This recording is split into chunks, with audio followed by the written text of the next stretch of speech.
Descartes, Rene Descartes, Descartes, Cartesius. Many elements of Descartes' philosophy have precedence in late Aristotelianism. The revived Stoicism of the 16th century, or in earlier philosophers like Augustine in his natural philosophy, he differed from the schools on two major points. First, he rejected the splitting of corporeal substance into matter and form. Second, he rejected any appeal to final ends, divine or natural, in explaining natural phenomena. In his theology, he insists on the absolute freedom of God's act of creation, refusing to accept the authority of previous philosophers. Descartes frequently set his views apart from the philosophers who preceded him. In the opening section of The Passions of the Soul, an early modern treatise on emotions, Descartes goes so far as to assert that he will write on this topic as if no one had written on these matters before. His best known philosophical statement is cogito ergo sum. I think, therefore I am. Descartes has often been called the father of modern philosophy, and is largely seen as responsible for the increased attention given to epistemology. In the 17th century, he laid the foundation for 17th century continental rationalism, later advocated by Spinoza and Leibniz, and was later opposed by the empiricist school of thought consisting of Hobbes, Locke, Berkeley, and Hume. The 17th century arch rationalists like Descartes, Spinoza, and Leibniz, who had given the Age of Reason, and his discourse on the method, he attempts to arrive at a fundamental set of principles that one can know as true without any doubt. To achieve this, he employs a method called hyperbolical metaphysical doubt, also sometimes referred to as methodological skepticism or Cartesian doubt. He rejects any ideas that can be doubted and then re-establishes them in order to acquire a firm foundation for genuine knowledge. Descartes defines thought, cogitatio, as what happens in me such that I am immediately conscious of it. Insofar as I am conscious of it, thinking is thus every activity of a person of which the person is immediately conscious. He gave reasons for thinking that waking thoughts are distinguishable from dreams, and that one's mind cannot have been hijacked by an evil demon, placing an illusory external world before one's senses. His main influence for dualism were theology and physics. The theory on the dualism of mind and body is Descartes' signature doctrine and permeates other theories he advanced, known as Cartesian dualism or mind body dualism. His theory on the separation between the mind and body went on to influence subsequent Western philosophies. In Meditations on First Philosophy, Descartes attempted to demonstrate the existence of God and the distinction between the human soul and the body. Humans are a union of mind and body. Thus, Descartes' dualism embraced the idea that mind and body are distinct but closely joined. In Principles of Philosophy, Descartes explained, we can clearly perceive a substance apart from the mode which we say differs from it, whereas we cannot conversely understand the mode apart from the substance. The intellectual abstraction consists in my turning my thought away from one part of its contents of this richer idea, the better to apply it to the other parts with greater attention. Thus, when I consider a shape without thinking of the substance or the extension whose shape it is, I make a mental abstraction. The Aristotelian philosophy of Descartes' days held that the universe was inherently purposeful or teleological. Everything that happened, be it in the motion of the stars or the growth of a tree, was supposedly explainable by a certain purpose, goal, or end that worked its way out within nature. Aristotle called this the final cause, and these final causes were indispensable for explaining the ways nature operated. Descartes' theory of dualism supports the distinction between traditional Aristotelian science and the new science of Kepler and Galileo, which denied the role of a divine power and final causes in its attempt to explain nature.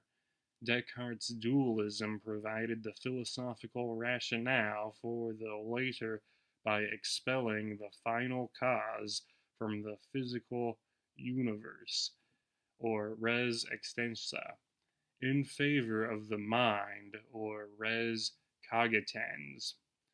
Therefore, while Cartesian dualism paved the way for modern physics, it also held the door open for religious beliefs about the immortality of the soul.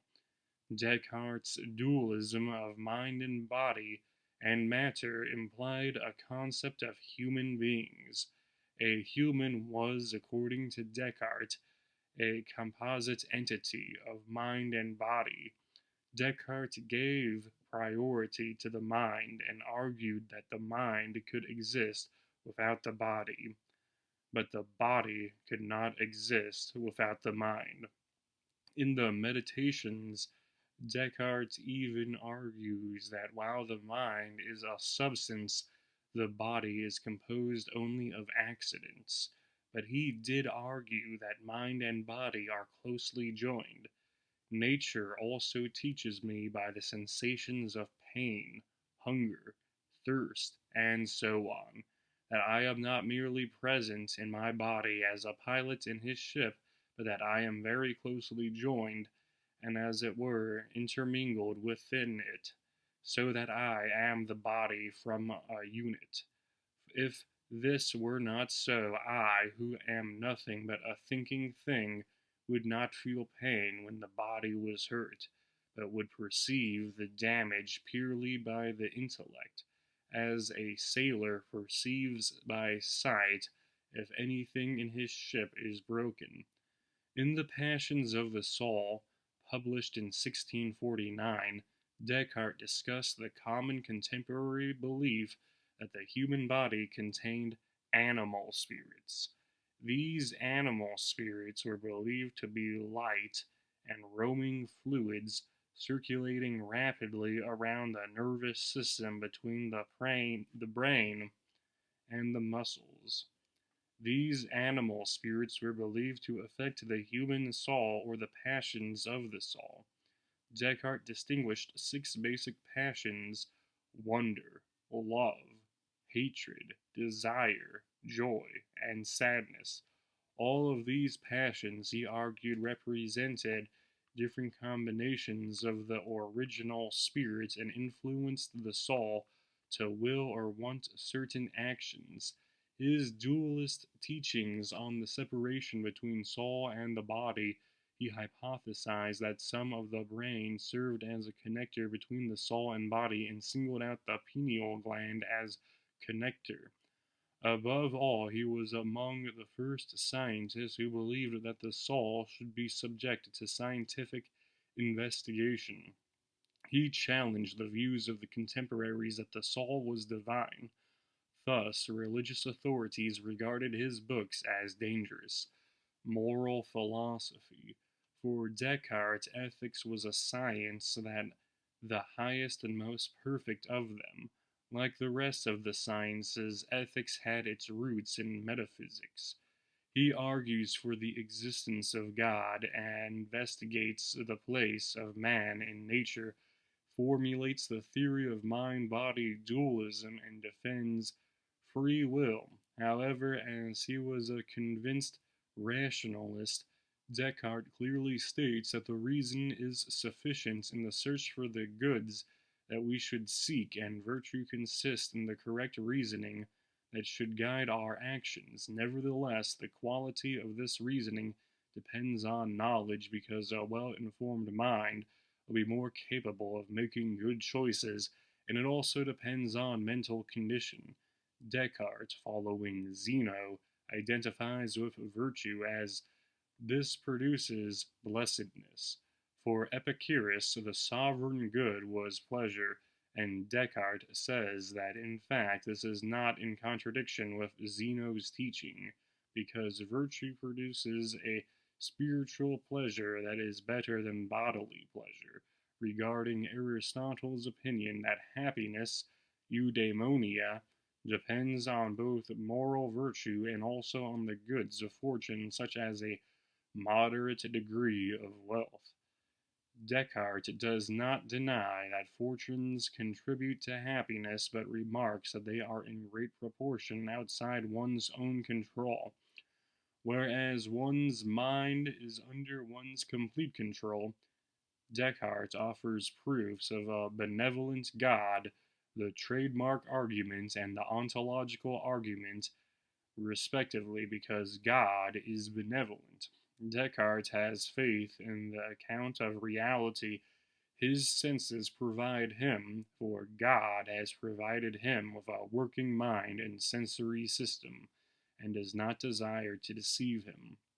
From this supposition, however, Descartes finally establishes the possibility of acquiring knowledge about the world based on deduction and perception. Regarding epistemology, therefore, Descartes can be said to have contributed such ideas as a rigorous conception of foundationalism, and the possibility that reason is a only reliable method of attaining knowledge. Descartes, however, was very much aware that experimentation was necessary to verify and validate theories. Descartes invokes his causal adequacy principle to support his trademark argument for the existence of God, quoting Lucretius in defense, ex nihilo nihil fit, meaning nothing comes from nothing. Lucretius. Thus, all philosophy is like a tree, of which metaphysics is the root, physics the trunk, and all other sciences the branches that grow out of the trunk, which are reduced to three principles, namely, medicine, mechanics, and ethics. By the science of morals, I understand the highest and most perfect, which, presupposing an entire knowledge of the other sciences, is the last degree of wisdom.